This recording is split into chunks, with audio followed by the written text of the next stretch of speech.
जय मां कुलदेवी। शरद पूर्णिमा की दिव्य रात्रि में जब चंद्रमा अपनी संपूर्ण कलाओं से चमकता है, तब समस्त देवी शक्तियां अपने जागृत रूप में प्रकट होती हैं। यह वही समय है जब कुलदेवी की आराधना से वास्तु दोष, पितृदोष और कुल बंधन तक नष्ट होते हैं। जो इस दिन श्रद्धा से यह पूर्णिमा कुलदेवी स्तोत्र सुनता है, उसके कुल में लक्ष्मी का आगमन होता है, घर में सुख संतोष और चिर शांति का वास होता है। शरद पूर्णिमा की चांदनी में अपनी कुलदेवी को नमन करें, यही साधना अमोघ फलदायी है। श्री पूर्णिमा कुलदेवी स्तोत्रम। शुद्ध स्फटिक संकाशां पूर्णचंद्र निभाननां वंदे पूर्णकलां देवीं जगद्धात्रीं नमोस्तुते। पूर्णिमा तिथि पुण्या सर्वपाप प्रणाशिनी, या दिनं विस्मृति मात्रेण दत्तं सौभाग्यमोत्तमं। पूर्णचंद्रमुखी देवी शांतिदात्री नमोस्तुते। भक्तानां द्रवमे सौम्ये वरदा भव दुःखहा। सर्वरोगहरां देवीं दुःखनाशनकारिणीं पूर्णशक्तिं नमाम्याद्यां सर्वसम्पत्प्रदायिनीं। पूर्णकलासमायुक्ता पूर्णकर्मफलप्रदा, या कृपा करुणामूर्तिः सा मे सन्तु सदा मुदा। पूर्णिमा देवी त्वं शक्तिः त्रैलोक्यस्य धात्री च, त्वां विना न किमपि शक्तः त्वमेव मूलकारणं। व्रतेषोत्तमं व्रतं पूर्णिमा व्रतं स्मृतं, तस्मिन् दिने स्तुत्या देवी सर्वफलप्रदा भव। दर्शनं यस्तव कुर्यात् पूजयेच्च विधिपूर्वकं, न तस्य दुःखं शोकं वा पुनर्भवति जन्मनि। पूर्णिमा जयन्ती देवी सर्वकामप्रदायिनी, त्वद्स्मरणेन एव सिद्धिः तत्सत्यं सत्यमेव हि। पूर्णं मे धनं ज्ञानं च पूर्णं सौख्यं च मे सदा। पूर्णिमा व्रतं समर्च्य त्वां याचे पूर्णदायिनी। स्तोत्रं पूर्णिमायाः पुण्यं भक्त्या यः पठते नरः, सर्वसिद्धिमवाप्नोति पुण्यलोके महीयते। शुद्धस्फटिकसङ्काशां पूर्णचन्द्रनिभाननां वन्दे पूर्णकलां देवीं जगद्धात्रीं नमोस्तुते। पूर्णिमा तिथिः पुण्या सर्वपापप्रणाशिनी, या दिनं विस्मृति मात्रेण दत्तं सौभाग्यमोत्तमं। पूर्णचंद्रमुखी देवी शांतिदात्री नमोस्तुते। भक्तानां द्रवमे सौम्ये वरदा भव दुःखहा। सर्वरोगहरां देवीं दुःखनाशनकारिणीं पूर्णशक्तिं नमाम्याद्यां सर्वसम्पत्प्रदायिनीं। पूर्णकलासमायुक्ता पूर्णकर्मफलप्रदा, या कृपा करुणामूर्तिः सा मे सन्तु सदा मुदा। पूर्णिमा देवी त्वं शक्तिः त्रैलोक्यस्य धात्री च, त्वां विना न किमपि शक्तः त्वमेव मूलकारणं। व्रतेषोत्तमं व्रतं पूर्णिमा व्रतं स्मृतं, तस्मिन् दिने स्तुत्या देवी सर्वफलप्रदा भव। दर्शनं यस्तव कुर्यात् पूजयेच्च विधिपूर्वकं, न तस्य दुःखं शोकं वा पुनर्भवति जन्मनि। पूर्णिमा जयन्ती देवी सर्वकामप्रदायिनी, त्वद्स्मरणेन एव सिद्धिः तत्सत्यं सत्यमेव हि। पूर्णं मे धनं ज्ञानं च पूर्णं सौख्यं च मे सदा पूर्णिमाव्रतं समर्च्य त्वां याचे पूर्णदायिने स्तोत्रं पूर्णिमायाः पुण्यं भक्त्या यः पठते नरः सर्वसिद्धिमवाप्नोति पुण्यलोके महीयते शुद्धस्फटिकसङ्काशां पूर्णचन्द्रनिभाननां वन्दे पूर्णकलां देवीं जगद्धात्रीं नमोऽस्तु ते पूर्णिमातिथिः पुण्या सर्वपापप्रणाशिनी या दिनं विस्मृतिमात्रेण दत्तं सौभाग्यमोत्तमं पूर्णचन्द्रमुखी देवी शान्तिदात्री नमोऽस्तु ते भक्तानां द्रवमे सौम्ये वरदा भवदुःखः सर्वरोगहरां देवीं दुःखनाशनकारिणीं पूर्णशक्तिं नमाम्याद्यां सर्वसम्पत्प्रदायिनीं पूर्णकलासमायुक्ता पूर्णकर्मफलप्रदा या कृपा करुणामूर्तिः सा मे सन्तु सदा मुदा पूर्णिमा देवी त्वं शक्तिः त्रैलोक्यस्य धात्री च त्वां विना न किमपि शक्तः त्वमेव मूलकारणं व्रतेषोत्तमं व्रतं पूर्णिमाव्रतं स्मृतं तस्मिन् दिने स्तुत्या देवी सर्वफलप्रदा भव दर्शनं यस्तव कुर्यात् पूजयेच्च विधिपूर्वकं न तस्य दुःखं शोकं वा पुनर्भवति जन्मनि पूर्णिमा जयन्ती देवी सर्वकामप्रदायिनी त्वद्स्मरणेन एव सिद्धिः तत्सत्यं सत्यमेव हि पूर्णं मे धनं ज्ञानं च पूर्णं सौख्यं च मे सदा पूर्णिमाव्रतं समर्च्य त्वां याचे पूर्णदायिने स्तोत्रं पूर्णिमायाः पुण्यं भक्त्या यः पठते नरः सर्वसिद्धिमवाप्नोति पुण्यलोके महीयते शुद्धस्फटिकसङ्काशां पूर्णचन्द्रनिभाननां वन्दे पूर्णकलां देवीं जगद्धात्रीं नमोऽस्तु ते पूर्णिमातिथिः पुण्या सर्वपापप्रणाशिनी या दिनं विस्मृतिमात्रेण दत्तं सौभाग्यमोत्तमं पूर्णचन्द्रमुखी देवी शान्तिदात्री नमोऽस्तु ते भक्तानां द्रवमे सौम्ये वरदा भवदुःखः सर्वरोगहरां देवीं दुःखनाशनकारिणीं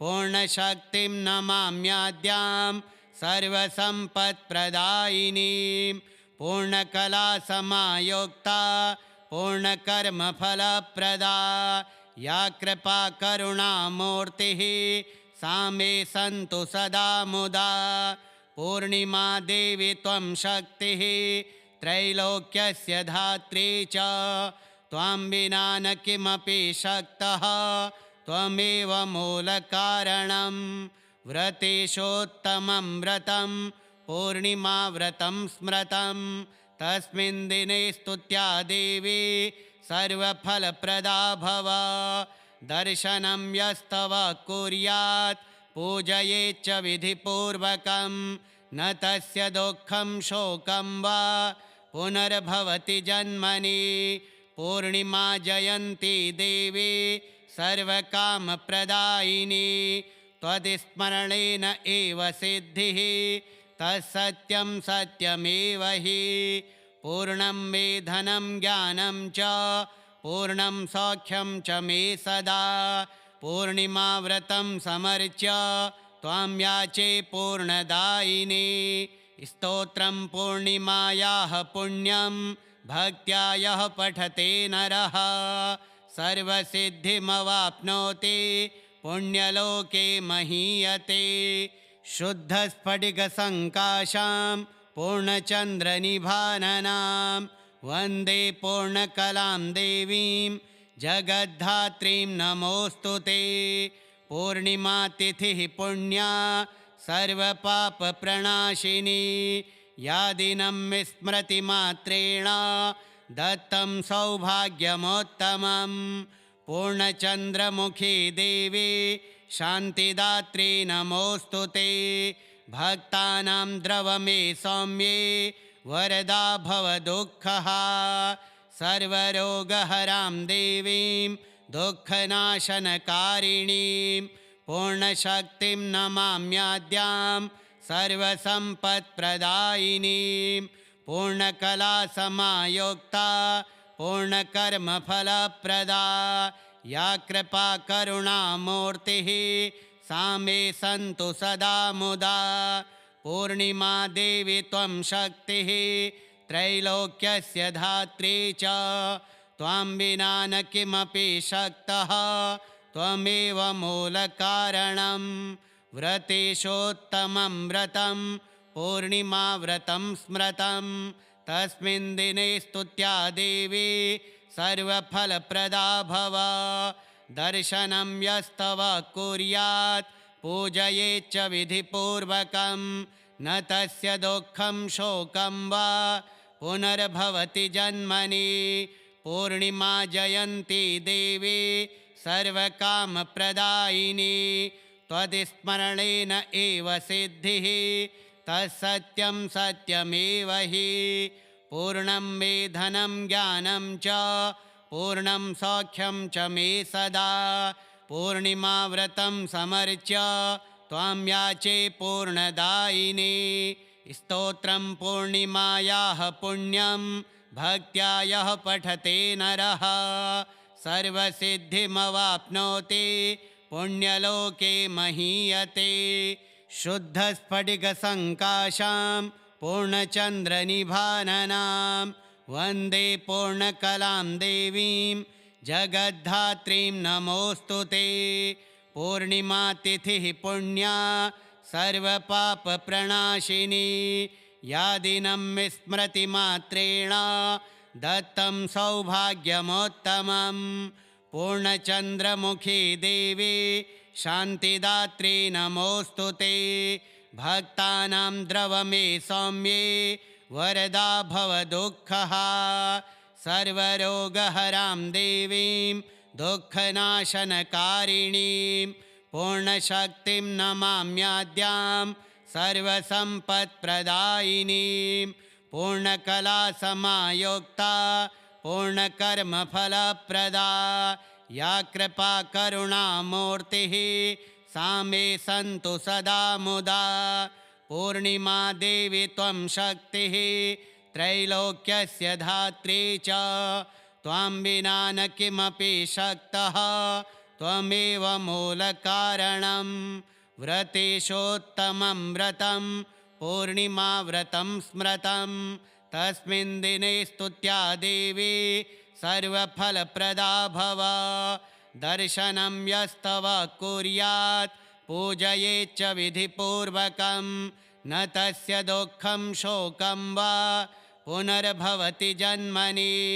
पूर्णिमा जयन्ती देवी सर्वकामप्रदायिनी त्वद्स्मरणेन एव सिद्धिः तत्सत्यं सत्यमेव हि। पूर्णं मे धनं ज्ञानं च पूर्णं सौख्यं च मे सदा। पूर्णिमाव्रतं समर्च्य त्वां याचे पूर्णदायिनी। स्तोत्रं पूर्णिमायाः पुण्यं भक्त्या यः पठते नरः सर्वसिद्धिमवाप्नोति पुण्यलोके महीयते। शुद्धस्फटिकसङ्काशां पूर्णचन्द्रनिभाननां वन्दे पूर्णकलां देवीं जगद्धात्रीं नमोऽस्तु ते। पूर्णिमातिथिः पुण्या सर्वपापप्रणाशिनी या दिनं विस्मृतिमात्रेण दत्तं सौभाग्यमोत्तमं। पूर्णचन्द्रमुखी देवी शान्तिदात्री नमोऽस्तु ते। भक्तानां द्रवमे सौम्ये वरदा भवदुःखः सर्वरोगहरां देवीं दुःखनाशनकारिणीं पूर्णशक्तिं नमाम्याद्यां सर्वसम्पत्प्रदायिनीं पूर्णकलासमायुक्ता पूर्णकर्मफलप्रदा या कृपा करुणामूर्तिः सा मे सन्तु सदा मुदा पूर्णिमा देवी त्वं शक्तिः त्रैलोक्यस्य धात्री च त्वां विना न किमपि शक्तः त्वमेव मूलकारणं व्रतेषोत्तमं व्रतं पूर्णिमाव्रतं स्मृतं तस्मिन् दिने स्तुत्या देवी सर्वफलप्रदा भव दर्शनं यस्तव कुर्यात् पूजयेच्च विधिपूर्वकं न तस्य दुःखं शोकं वा पुनर्भवति जन्मनि पूर्णिमा जयन्ती देवी सर्वकामप्रदायिनी त्वद्स्मरणेन एव सिद्धिः तत्सत्यं सत्यमेव हि पूर्णं मे धनं ज्ञानं च पूर्णं सौख्यं च मे सदा पूर्णिमाव्रतं समर्च्य त्वां याचे पूर्णदायिनी स्तोत्रं पूर्णिमायाः पुण्यं भक्त्या यः पठते नरः सर्वसिद्धिमवाप्नोति पुण्यलोके महीयते शुद्धस्फटिकसङ्काशां पूर्णचन्द्रनिभाननां वन्दे पूर्णकलां देवीं जगद्धात्रीं नमोऽस्तु ते पूर्णिमातिथिः पुण्या सर्वपापप्रणाशिनी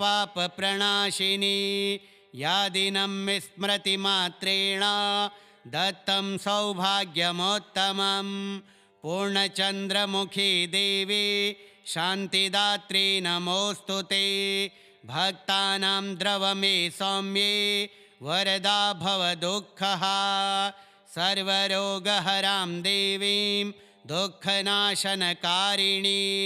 पूर्णशक्तिं नमाम्याद्यां सर्वसम्पत्प्रदायिनीं पूर्णकलासमायुक्ता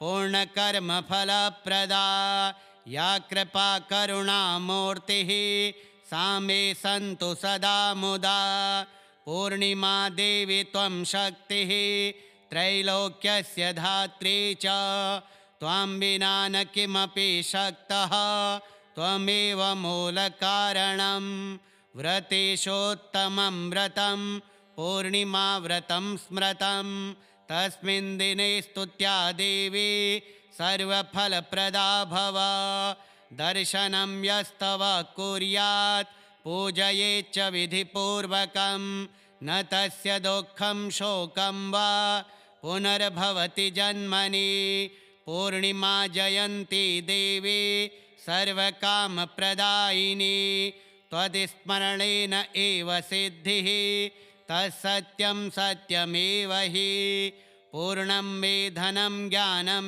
च पूर्णं सौख्यं च मे सदा पूर्णिमाव्रतं समर्च्य त्वां याचे पूर्णदायिनी स्तोत्रं पूर्णिमायाः पुण्यं भक्त्या यः पठते नरः सर्वसिद्धिमवाप्नोति पुण्यलोके महीयते शुद्धस्फटिकसङ्काशां पूर्णचन्द्रनिभाननां वन्दे पूर्णकलां देवीं जगद्धात्रीं नमोऽस्तु ते पूर्णिमातिथिः पुण्या सर्वपापप्रणाशिनी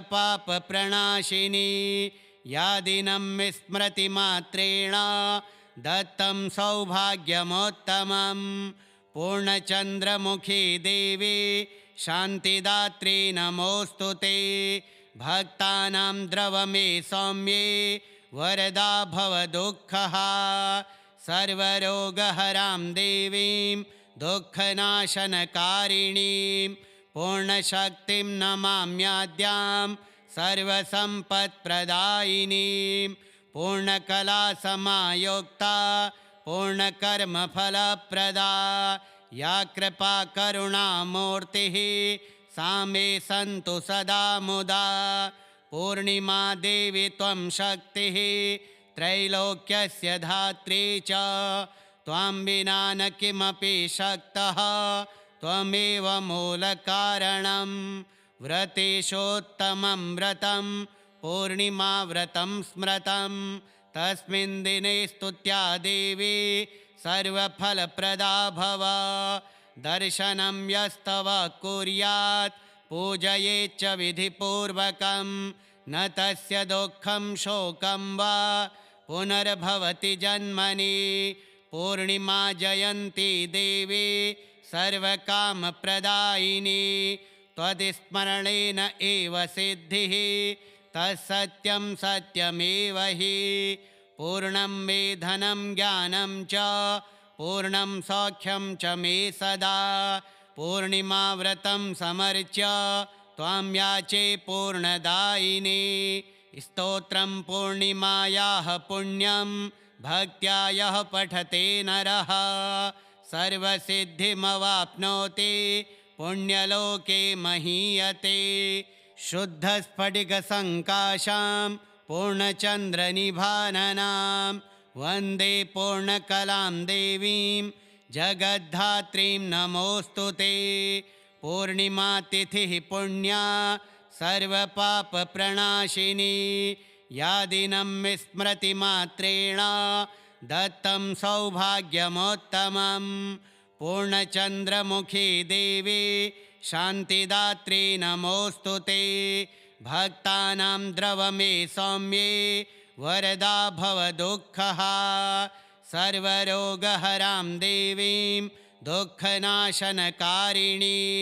पूर्णशक्तिं नमाम्याद्यां सर्वसम्पत्प्रदायिनीं पूर्णकलासमायुक्ता पूर्णकर्मफलप्रदा या कृपा करुणामूर्तिः सा मे सन्तु सदा मुदा पूर्णिमा देवी त्वं शक्तिः त्रैलोक्यस्य धात्री च त्वां विना न किमपि शक्तः त्वमेव मूलकारणं व्रतेशोत्तमं व्रतं पूर्णिमाव्रतं स्मृतं तस्मिन् दिने स्तुत्या देवी सर्वफलप्रदा भव दर्शनं यस्तव कुर्यात् पूजयेच्च विधिपूर्वकं न तस्य दुःखं शोकं वा पुनर्भवति जन्मनि पूर्णिमा जयन्ती देवी सर्वकामप्रदायिनी त्वद्स्मरणेन एव सिद्धिः तत्सत्यं सत्यमेव हि पूर्णं मे धनं ज्ञानं च पूर्णं सौख्यं च मे सदा पूर्णिमाव्रतं समर्च्य त्वां याचे पूर्णदायिनी स्तोत्रं पूर्णिमायाः पुण्यं भक्त्या यः पठते नरः सर्वसिद्धिमवाप्नोति पुण्यलोके महीयते शुद्धस्फटिकसङ्काशां पूर्णचन्द्रनिभाननां वन्दे पूर्णकलां देवीं जगद्धात्रीं नमोऽस्तु ते पूर्णिमातिथिः पुण्या सर्वपापप्रणाशिनी या दिनं विस्मृति मात्रेण दत्तं सौभाग्यमोत्तमं पूर्णचन्द्रमुखी देवी शान्तिदात्री नमोऽस्तु ते भक्तानां द्रवमे सौम्ये वरदा भव दुःखः सर्वरोगहरां देवीं दुःखनाशनकारिणीं पूर्णशक्तिं नमाम्याद्यां सर्वसम्पत्प्रदायिनीं पूर्णकलासमायुक्ता पूर्णकर्मफलप्रदा या कृपा करुणामूर्तिः सा मे सन्तु सदा मुदा पूर्णिमा देवी त्वं शक्तिः त्रैलोक्यस्य धात्री च त्वां विना न किमपि शक्तः त्वमेव मूलकारणं व्रतेशोत्तमं व्रतं पूर्णिमाव्रतं स्मृतं तस्मिन् दिने स्तुत्या देवी सर्वफलप्रदा भव दर्शनं यस्तव कुर्यात् पूजयेच्च विधिपूर्वकं न तस्य दुःखं शोकं वा पुनर्भवति जन्मनि। पूर्णिमा जयन्ती देवी सर्वकामप्रदायिनी। त्वद्स्मरणेन एव सिद्धिः तत्सत्यं सत्यमेव हि। पूर्णं मे धनं ज्ञानं च पूर्णं सौख्यं च मे सदा। पूर्णिमाव्रतं समर्च्य त्वां याचे पूर्णदायिनी। स्तोत्रं पूर्णिमायाः पुण्यं भक्त्या यः पठते नरः सर्वसिद्धिमवाप्नोति पुण्यलोके महीयते। श्रीपूर्णिमा कुलदेवी स्तोत्रम् श्रीकुलदेव्यार्पणमस्तु।